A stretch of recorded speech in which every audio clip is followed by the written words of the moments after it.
Future perfect tense को active से passive voice में चेंज करना, तो पहले ये जानेंगे कि फ्यूचर परफेक्ट टेंस को कैसे आइडेंटिफाई करेंगे। जैसे यहाँ पर लिखा हुआ सब्जेक्ट आएगा, फिर उसके बाद शल या विल में से कोई एक आता है, फिर उसके बाद हैव होगा, फिर मेन वर्ब की थर्ड फॉर्म होगी, फिर ऑब्जेक्ट आएगा। तो ये स्ट्रक्चर अगर आपको दिखे तो वो सेंटेंस होगा फ्यूचर परफेक्ट टेंस। कौन सा सेंटेंस होगा दोस्तों?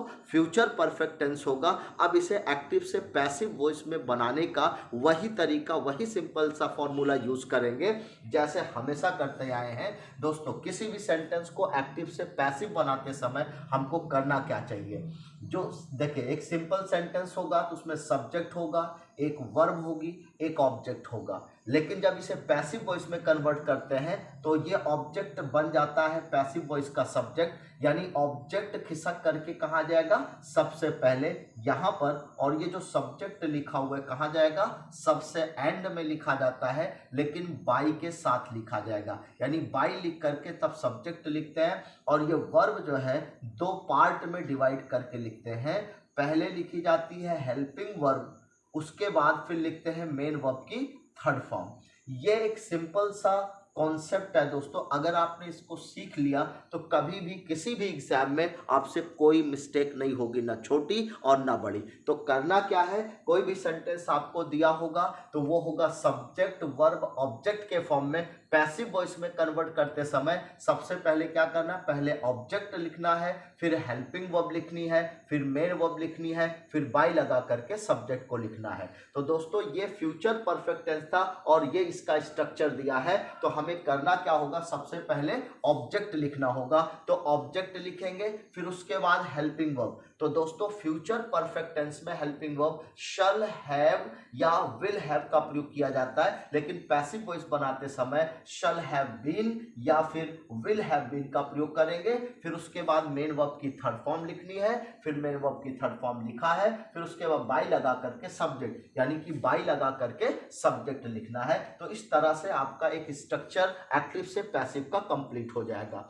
तो दोस्तों मेरे ख्याल से ये पॉइंट समझ में आ गया होगा। चलिए ये और बेहतर तरीके से सीखते हैं कुछ एग्जांपल लेकर के। जैसे पहले लिखा हुआ है she will have sorted out the matter. She will have sorted out the matter. अब इसे अगर पैसिव वॉइस में आपको एग्जाम में मिल जाए तो करना क्या? पहले आपको चेक करना है कि दिया गया सेंटेंस किस टेंस में है। तो जैसे आपने देखा कि सी आपका सब्जेक्ट दिया है, फिर उसके बाद विल हैव के साथ थर्ड फॉर्म का प्रयोग किया गया है, तो ये हो जाएगा आपका फ्यूचर परफेक्ट टेंस। तो सब्जेक्ट हो गया सी, विल हैव हो गया आपका हेल्पिंग वर्ब, और उसके बाद शॉर्टेड जो लिखा है ये थर्ड फॉर्म में लिखा है शॉर्टेड आउट। उसके बाद फिर द मैटर जो लिखा हुआ है ये आपका ऑब्जेक्ट हो जाएगा। तो तीन चीजें आपको चाहिए, सब्जेक्ट चाहिए, वर्ब चाहिए, ऑब्जेक्ट चाहिए। तो ये चीजें आपको मिल गई। शी हो गया subject, will have shorted out ये आपकी वर्ब हो गई, द मैटर आपका ऑब्जेक्ट हो जाएगा। तो चलिए इसको पैसिव वॉइस में दोस्तों कैसे कन्वर्ट करेंगे चेक करते हैं। तो सबसे पहले क्या लिखना है? ऑब्जेक्ट लिखना है। तो ऑब्जेक्ट हमारा क्या है? The matter. तो सबसे पहले क्या लिखेंगे? The matter. द मैटर हो जाएगा। उसके बाद शल हैव बीन या फिर विल हैव बीन में से किसी एक का प्रयोग किया जाता है।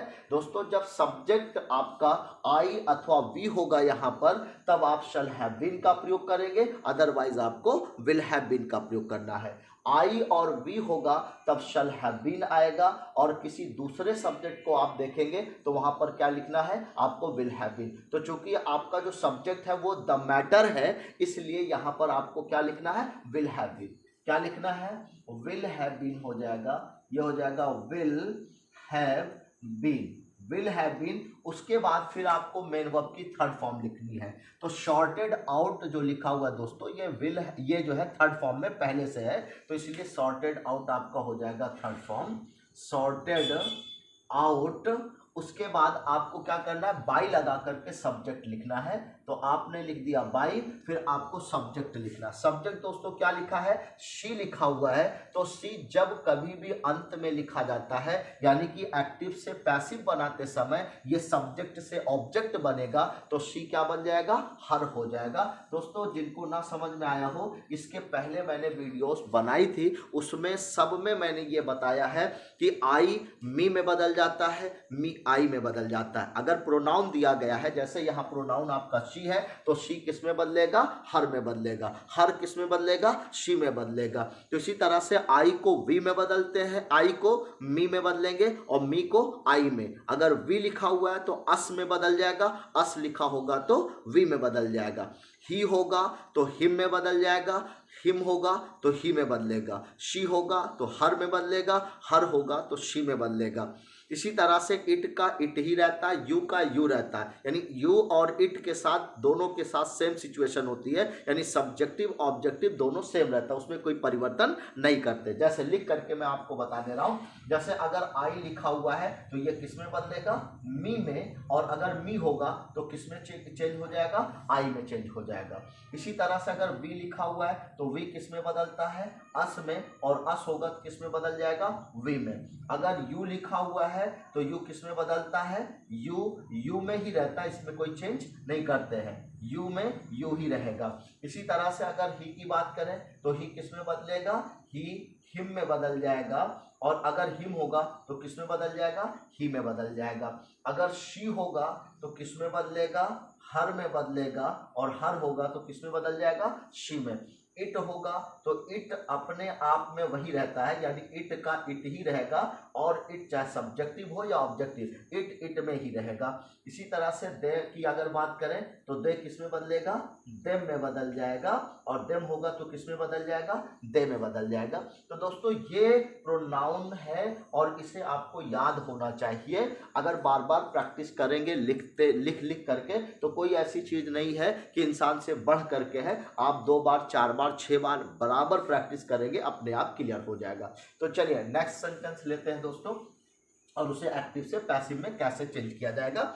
The shopkeeper will have given some discount लिखा हुआ है, तो यहां पर शॉपकीपर क्या है, यह आपका सब्जेक्ट हो जाएगा, विल हैव आपकी हेल्पिंग वर्ब हो जाएगी, गिव का थर्ड फॉर्म गिवन लिखा हुआ है, और उसके बाद यहां सम डिस्काउंट जो है ये ऑब्जेक्ट हो जाएगा। तो द शॉपकीपर क्या हो गया, सब्जेक्ट हो गया, विल हैव क्या है, यह हेल्पिंग वर्ब हो गई, गिवन क्या है, यह आपकी थर्ड फॉर्म है, और उसके बाद सम डिस्काउंट जो लिखा हुआ है यह आपका ऑब्जेक्ट हो जाएगा। बदलना किसमें है, पैसिव वॉइस में, तो सबसे पहले क्या लिखेंगे, ऑब्जेक्ट लिखेंगे। ऑब्जेक्ट क्या है, सम डिस्काउंट, तो ये हो जाएगा सम डिस्काउंट, सम डिस्काउंट। आपने ऑब्जेक्ट लिखा, अब ऑब्जेक्ट के बाद क्या लिखना, या तो शैल हैव बीन आएगा या विल हैव बीन। अगर सब्जेक्ट की जगह पर यहाँ पर लिखा होता आई या वी तो हम लिखते शैल हैव बीन, लेकिन यहाँ सम डिस्काउंट लिखा है इसलिए क्या लिखा जाएगा, विल हैव बीन लिखा जाएगा। तो ये हो जाएगा विल हैव बीन, क्या होगा, विल हैव बीन हो जाएगा। उसके बाद फिर मेन वर्ब की थर्ड फॉर्म लिखनी है, तो मेन वर्ब की थर्ड फॉर्म दोस्तों क्या है, यहाँ पर गिवन लिखा हुआ है, तो ये हो जाएगा गिवन, ये हो जाएगा गिवन। फिर बाई लगा करके सब्जेक्ट लिखना है, आप लिखेंगे बाई, फिर सब्जेक्ट आप लिखेंगे। सब्जेक्ट क्या है, द शॉपकीपर, तो क्या हो जाएगा, द शॉपकीपर, द शॉपकीपर, ये आपका क्या हो जाएगा, ये आपका ऑब्जेक्ट हो जाएगा पैसिव वॉइस में। तो दोस्तों एक चीज आपको ध्यान देना है कि सब अगर कोई एक्टिव वॉइस में सेंटेंस होता है तो ये जब पैसिव वॉइस बनाया जाता है तो यहाँ ये सब्जेक्ट का काम करेगा, लेकिन पैसिव वॉइस में ये जो आपका यहाँ सब्जेक्ट पार्ट होता है एक्चुअल में ये ऑब्जेक्टिव पार्ट होता है, ये ऑब्जेक्ट का काम करता है। लेकिन चूंकि ये बताने के लिए कि सब्जेक्ट यहाँ पर आएगा तो बाई के साथ लिखा जाएगा, लेकिन पैसिव वॉइस का ये ऑब्जेक्ट हो जाएगा, और ये ऑब्जेक्ट पैसिव वॉइस में क्या बन जाएगा, सब्जेक्ट बन जाएगा। चलिए नेक्स्ट सेंटेंस लेते हैं दोस्तों। नेक्स्ट सेंटेंस है आपका, the milkman will have stopped the service bye them. दोस्तों यहाँ पर द मिल्कमैन जो लिखा हुआ है ये आपका सब्जेक्ट हो जाएगा, विल हैव क्या है, यह आपका हेल्पिंग वर्ब है। स्टॉप का थर्ड फॉर्म स्टॉप्ड लिखा है। द सर्विस क्या है, यह ऑब्जेक्ट हो जाएगा। अब दोस्तों देखिए यहाँ पर बाय देन जो लिखा हुआ है यह हमारा एक्स्ट्रा पार्ट लिखा हुआ है। तो पैसिव वॉइस बनाते समय हमें क्या करना है, जैसे आप करते आए हैं वैसे ही करेंगे और सब कंप्लीट करने के बाद बाय देन ये हम सबसे अंत में लिखेंगे। चलिए इसको कैसे करेंगे, पहले लिखना है ऑब्जेक्ट। तो ऑब्जेक्ट दोस्तों क्या है आपका, द सर्विस। द सर्विस यह आपका ऑब्जेक्ट हो जाएगा। तो यहां लिखेंगे द सर्विस। द सर्विस, अब द सर्विस के साथ क्या लिखा जाएगा दोस्तों, आपको हेल्पिंग वर्ब लिखनी है। तो विल हैव बीन लिखा जाएगा। क्या लिखा जाएगा, विल हैव बीन। तो क्या लिखेंगे, विल हैव बीन हो जाएगा। The service will have been. उसके बाद फिर आपको क्या लिखना है, मेन वर्ब की थर्ड फॉर्म। तो मेन वर्ब आपकी क्या है, स्टॉप्ड लिखा है जो कि थर्ड फॉर्म में ही है। तो यहां पर स्टॉप्ड लिखेंगे, ये हो जाएगा स्टॉप्ड। फिर बाई लगा करके सब्जेक्ट लिखना है। तो बाई आपने लिखा, अब क्या लिखना है, सब्जेक्ट लिखना। सब्जेक्ट क्या है, द मिल्क मैन। तो दोस्तों ये हो जाएगा the milk man, milk man. अब उसके बाद बचा हुआ जो पोर्शन है उसको आप लिख देंगे। बचा पार्ट क्या है, बाय देन। तो बाय देन इसके बाद आप लिख देंगे बाय देन। तो दोस्तों ये था आपका sentence, the milk man will have stopped the service by then. Passive voice बनाएंगे तो ये हो जाएगा the service will have been stopped by the milk man by then. ये 2 बार बाय आया है दोस्तों, ये कंफ्यूज मत होइएगा, क्योंकि ये जो बाय देन आया हुआ है ये अंत में इसको कवर करने के लिए दिया गया, लेकिन ये बाय पैसिव वॉइस बनाने के लिए आया। ये पहले से लिखा हुआ था, इसको आप नोट डाउन करेंगे, लेकिन ये वाला जो बाय लिखा हुआ है ये पैसिव वॉइस में चेंज किया गया इसलिए लिखा हुआ है। चलिए दोस्तों नेक्स्ट सेंटेंस लेते हैं। नेक्स्ट सेंटेंस आपका क्या है, we shall have taken the test by this time next week. इसमें सब्जेक्ट दोस्तों क्या है, वी आपका सब्जेक्ट है। शैल हैव क्या है, यह आपकी हेल्पिंग वर्ब है। टेक का थर्ड फॉर्म टेकन लिखा हुआ है। फिर उसके बाद द टेस्ट जो लिखा हुआ है यह का ऑब्जेक्ट लिखा हुआ है। ये दोस्तों जैसे यहाँ पर बाय देन एक्स्ट्रा वर्ड लिखा था, ऐसे ही यहाँ पर by this time next week जो लिखा हुआ है दोस्तों, ये आपको एक्स्ट्रा पार्ट बना करके दे दिया गया। इसको देख करके उलझिएगा नहीं, कंफ्यूज नहीं होना है।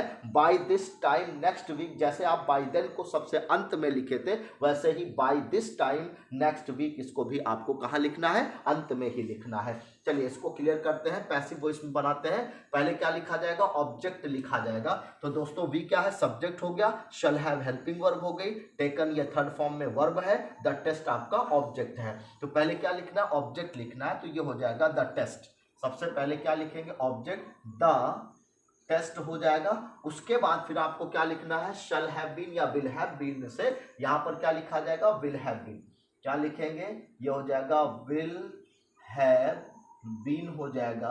ये बना आपका the test will have been. उसके बाद फिर आपको मेन वर्ब की थर्ड फॉर्म लिखनी है। तो दोस्तों मेन वर्ब की थर्ड फॉर्म क्या लिखा है, यहाँ पर टेकन लिखा हुआ है। तो ये लिखेंगे आप टेकन, ये हो जाएगा टेकन। फिर बाय लगा करके सब्जेक्ट लिखना है। तो बाय आपने लिख दिया। फिर उसके बाद सब्जेक्ट आपको लिखना है। सब्जेक्ट आपका क्या दोस्तों, वी लिखा हुआ है। तो जैसे वी लिखा हुआ है क्या बताया गया, आई होगा तो मी में बदलेगा, मी होगा तो आई, वी होगा तो अस हो जाएगा, अस होगा तो वी, यू होगा तो यू में ही रहेगा। यू का कोई सब्जेक्टिव ऑब्जेक्टिव दोनों सेम रहता है, इसमें चेंज नहीं करते हैं। ही का हिम हो जाएगा, हिम का ही। शी का हर होगा, हर का शी।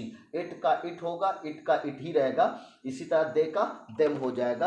अब यहाँ पर आपको चेक करना है किसका बदलना था। तो यहाँ पर वी लिखा हुआ है, जब आप इसको लास्ट में लिखेंगे यानी कि पैसिव वॉइस का ऑब्जेक्ट बनाएंगे तो वी पैसिव वॉइस के ऑब्जेक्टिव फॉर्म में आएगा। क्या हो जाएगा, अस हो जाएगा। ये हो जाएगा बाई अस, बाई अस। अब आपका जो बचा हुआ पोर्शन है ये लिखा जाएगा by this time next week. क्या लिखा जाएगा, by this time, by this time, by this time next week, next week. I hope you got my point.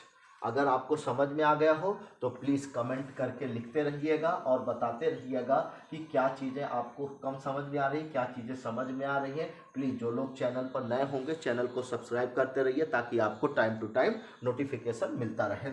चलिए नेक्स्ट एंड लास्ट सेंटेंस लेते हैं दोस्तों। The ED officers will have arrested him by then. तो दोस्तों यहाँ पर the subject आपका क्या है, द ईडी ऑफिसर्स, ये आपका सब्जेक्ट हो जाएगा। विल हैव क्या होगी, ये आपकी हेल्पिंग वर्ब हो जाएगी। अरेस्टेड जो लिखा हुआ है थर्ड फॉर्म हो जाएगा। हिम क्या होगा, ये ऑब्जेक्ट हो जाएगा। जैसे यहाँ बाय देन एक्स्ट्रा लिखा था, यहाँ पर by this time next week extra लिखा था, वैसे ही यहाँ पर बाय देन लिखा हुआ एक्स्ट्रा। तो दोस्तों आपको क्या करना, जो एक्स्ट्रा वर्ड होगा पैसिव वॉइस बनाने के बाद उसको आप नोट डाउन करेंगे। तो सबसे पहले क्या लिखना है आपको पैसिव वॉइस बनाते समय, ऑब्जेक्ट। तो ऑब्जेक्ट क्या है आपका, ऑब्जेक्ट आपका हिम है। तो दोस्तों जब इसको आप शुरू में लिखेंगे, यानी कि हिम जब स्टार्टिंग में आता है तो सब्जेक्ट बन जाता है पैसिव वॉइस का सब्जेक्ट। तो हिम किस में बदलेगा, ही में हो जाएगा। तो यहाँ हिम लिखा है दोस्तों, ये क्या हो जाएगा, ही हो जाएगा। ही के साथ अब ऑब्जेक्ट के बाद क्या लिखना है, या तो शैल हैव बीन या विल हैव बीन। तो यहाँ पर आई या वी होता तो हम शैल हैव बीन लिखते, लेकिन यहाँ पर ही लिखा हुआ है इसलिए क्या लिखा जाएगा, विल हैव बीन। क्या लिखेंगे, ये हो जाएगा आपका विल हैव बीन हो जाएगा, विल हैव बीन। उसके बाद मेन वर्ब की कौन सी फॉर्म लिखनी है, थर्ड फॉर्म लिखनी है। तो थर्ड फॉर्म दोस्तों क्या है, अरेस्टेड लिखा हुआ है, तो अरेस्टेड थर्ड फॉर्म में ही है। क्योंकि फ्यूचर परफेक्ट टेंस, तीन टेंस आपके ऐसे होते हैं, present perfect tense, past perfect tense और फ्यूचर परफेक्ट टेंस, जिसमें थर्ड फॉर्म का ही यूज किया जाता है। तो ये आपका फ्यूचर परफेक्ट टेंस है, इसमें से पहले ही थर्ड फॉर्म लिखा हुआ है, इसलिए आपको चेंज करने की जरूरत नहीं है। तो अरेस्टेड का अरेस्टेड ही लिखा जाएगा, ये हो जाएगा अरेस्टेड।